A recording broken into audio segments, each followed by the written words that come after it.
మాట్లాడితే కొంచెం పక్షపాతం అనిపిస్తుంది. కానీ పవన్ కళ్యాణ్ తో పాటు ఇటీవలనే రేవంత్ రెడ్డి గారు కూడా తెలంగాణలో దేవుళ్ళమై మరొక వ్యాఖ్య చేశారు. ఈ రెండింటికి కలగలిపి మాట్లాడతాను. ఎందుకంటే రెండు రాష్ట్రాల్లో ఇది బర్నింగ్ టాపిక్ అయిపోయింది కనుక నేను ఎక్కువగా ఇప్పుడు మీరు టాపిక్ పరిమితం అవుతూ మిగతా దాన్ని కూడా ప్రస్తావించే ప్రయత్నం చేస్తాను. ఇప్పుడు రేవంత్ రెడ్డి అటు పవన్ కళ్యాణ్ గారు కూడా నా ఉద్దేశం ఏంటంటే హద్దులు దాటారు అంటున్నాను స్పష్టంగా. ఎందుకంటే క్యాజువల్ గా అనడం ఉండదు, క్యాజువల్ గా అనడానికి కూడా ఒకటి ఉంటుంది. మన మనసులో లేకుండా క్యాజువల్ గా బయటకు రాదు అంటున్నాను. ఎందుకంటే ఇవాళ ఏ పరిస్థితిలో అన్నారో ఎట్లా అన్నారో కానీ అక్కడి కొబ్బరి చెట్టు ఎండిపోవడానికి తెలంగాణ వారి దిష్టి కలిగింది అన్నారు. తెలంగాణ అనే పదం వాడకపోతే మనం అంటాం కదా, చాలా మంది పెద్దలు కూడా ఇరుగు దిష్టి, పొరుగు దిష్టి, నా దిష్టి, నీ దిష్టి తీసేవని చెప్తుంటాం.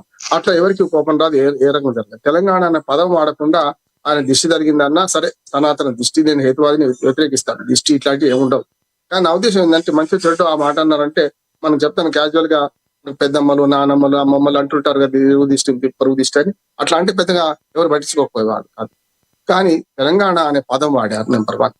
రెండవది ఏంటంటే గతంలో కూడా తెలంగాణకు వ్యతిరేకంగా తాను చాలా మాట్లాడారు. గతంలో కూడా మనకు తెలంగాణ విభజన జరిగిన తర్వాత నేను 10 రోజులు అన్నం తినలేదు, నీళ్లు ముట్టలేదు, నాకు చాలా బాధ అయిందని చాలాసార్లు బహిరంగ సభలో అన్నారు. అంటే తెలంగాణ ఇష్టం లేదు. సమైక్యవాదం వేరు, తెలంగాణ ఇష్టం లేకపోవడం వేరు అంటున్నారు. ఈ రెండు వేరు వేరు.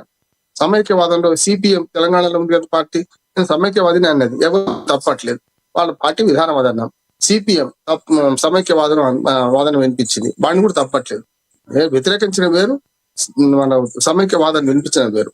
అట్లానే మనకు వైసీపీ సమైక్యవాదం అన్నది, అయినా వాళ్ళని ఎవరు తప్పట్లేదు, ఎవరి జాగాలో వాళ్ళు ఉన్నారు. కానీ ఇక్కడ అట్లా కాదు కదా. నాకు ఒక రాజకీయ నాయకుడిగా, ఒక సినిమా యాక్టర్ గా, 2 తెలుగు రాష్ట్రాల అభిమాన నాయకుడిగా ఉన్నవాడు రాజకీయాలు ఉన్నప్పుడు మేము పాటించాల్సిన అవసరం ఉండే. ఎట్టి పరిస్థితులలో ఆ తెలంగాణ అనే పదం వాడకపోతే సమస్య ఉండకపోయేది అంటున్నాను. అందుకని అడుసు దొక్కరేలా కాలు కడగనేలా అంటున్నాను. రెండోది కూడా మాట్లాడేటప్పుడు ఆలోచించి మాట్లాడితే మంచి మాటలు వస్తాయి. ఆలోచించకుండా ఏదైనా రావచ్చు. ఇప్పటికైనా సరే మించిపోయింది ఏం లేదు. పెద్దగా నేను కాంగ్రెస్ నాయకులు రాజకీయం చేసినంత చేయడం ఇష్టం లేదు నాకు. కానీ నేనేమంటున్నానంటే కాంగ్రెస్ నాయకులు ఏదైతే తెలంగాణలో మాట్లాడుతున్నారు, పంచాయతీ ఎన్నికల నేపథ్యంలో మాట్లాడుతున్నారు. పంచాయతీ ఎన్నికల నేపథ్యంలో బీఆర్ఎస్ టార్గెట్ చేసి, బీఆర్ఎస్ కంటే మేము ముందున్నామని చెప్పడం కోసమే యాక్చువల్ గా పవన్ కళ్యాణ్ మా వ్యాఖ్యల మీద లక్ష్మణ్ గారు మొదలు స్పందించి బీఆర్ఎస్ నాయకుడు జగదీశ్వర్ రెడ్డి గారు మీరు ఇట్లాంటి లాభం లేదు, మంచిది ఉండదు అన్నారు. కానీ హెచ్చరించలే ఆయన. కానీ దానికి మించి ఇప్పుడు పంచాయతీ ఎన్నికలు తెలంగాణలో జరుగుతున్నాయి. దీన్ని హాట్ టాపిక్ మార్చాలి. ఎట్లాగో వరకని చెప్పిన రేవంత్ రెడ్డి గారి మాటలు కూడా అధ్వానంగా ఉన్నాయి. ఆ మాటలను కప్పుచ్చుకోవడానికన్నా ఇప్పుడు దాని మీద ఇటు పక్కన దీన్ని దృష్టి మరలించడానికి, అంటే మన వరకని చెప్పాలంటే మనకి రాజకీయాలు పక్కదో పట్టించడానికి, డైవర్షన్ పాలిటిక్స్ చేయడానికి ఒక రకంగా చెప్పడానికి కాంగ్రెస్ వాళ్ళు దీన్ని వాడుకుంటున్నారు. నేను కాంగ్రెస్ వాళ్ళ వాదంతో ఏకీభవిస్తలేను. కానీ జనరల్ గా తెలంగాణ ప్రజల పట్ల ఆ మాట అనేది అవుతుందో, తెలంగాణ దిష్టి కలిగి ఈ కొబ్బరి చెట్టు ఎండిపోయిన మాట తప్పు అంటున్నాడు స్పష్టంగా. సమస్య లేదంటున్నాడు. అక్కడ ఇక్కడ రాజకీయం చేస్తుండొచ్చు, అక్కడ వైసీపీ రాజకీయం చేస్తున్నారు, ఇక్కడ కాంగ్రెస్ రాజకీయం చేస్తుండొచ్చు. కానీ ఆయన మాట అనకపోతే చేయకపోయేవాళ్ళు కదా. ఇంకా రెండింటిని వేరు వేరు చూడాల్సిన అవసరం లేదు. రెండు చాలా గమ్మత్తుగా, ఇటు ముఖ్యమంత్రి, అక్కడ ఉప ముఖ్యమంత్రి. ముఖ్యమంత్రి ఏమో దేవుడిని ఆహ్వానించడం మాట్లాడు, అక్కడ ఉప ముఖ్యమంత్రి బాధ్యతాయుతమైన పదవులు ఉన్నారు. అటువంటి వాడు నారాయణ నేను మాట్లాడినాక తర్వాత నేను మొదటి రోజు నుంచి ఇదే స్టాండ్ మీద ఉన్నాను. మన సిపిఐ నారాయణ గారు అదేమని అన్నారు కదా, కొంచెం దాటారు. ఆయన ఏమన్నారు, రిపు యూనివర్సిటీ పనికిరాడు, రాజీనామా చేయాలి. నిజంగా రాజకీయాలు ఉన్నప్పుడు, సినిమాలు ఉన్నప్పుడైనా రాజకీయాలు ఉన్నప్పుడైనా మాట జారొద్దు. అంతకు ముందు మనం చూసాం కదా రాజమౌళి గారు, ఆయనకి ఏం పని, రాజమౌళి గారు దేవుళ్ళ మీద ఏం పని. నేను చెప్తాను హేతువాదిని. నేను మాట్లాడేటప్పుడు చాలా జాగ్రత్తగా ఉంటాను. కొన్ని సామెతలు పట్టేటప్పుడు కూడా చాలా జాగ్రత్తగా ఉండాలంటున్నాను నేను. ఎందుకంటే ఇప్పుడు ఆడవాళ్ళకి ఆడవాళ్ళ శత్రువు, వికలాంగులను కానీ, వృద్ధులను కానీ, ఇటువంటి సమాజంలో ఏదైతే అణగారిన వర్గాలను కానీ మనం ఏదైతే సామెతలు పట్టేటప్పుడు చాలా జాగ్రత్తగా ఉండాలి. ఉదాహరణకు అందరూ శ్రీ వైష్ణవులే, రొయ్యల గంప మాయమవుతున్నాడు. ఆడ శ్రీ వైష్ణవుడు కులాన్ని మాట్లాడొద్దు. అప్పుడు ఏం చేయాలి, అందరూ శాకాహారుడే, రొయ్యల గంప మాయమైంది. దాన్ని సామెత మారిస్తే అయిపోద్ది కదా. నేను ఒక ఉదాహరణ చెప్పాను. ఎందుకంటే ఇట్లా చాలా ఉన్నాయి మన దగ్గర సామెతలు.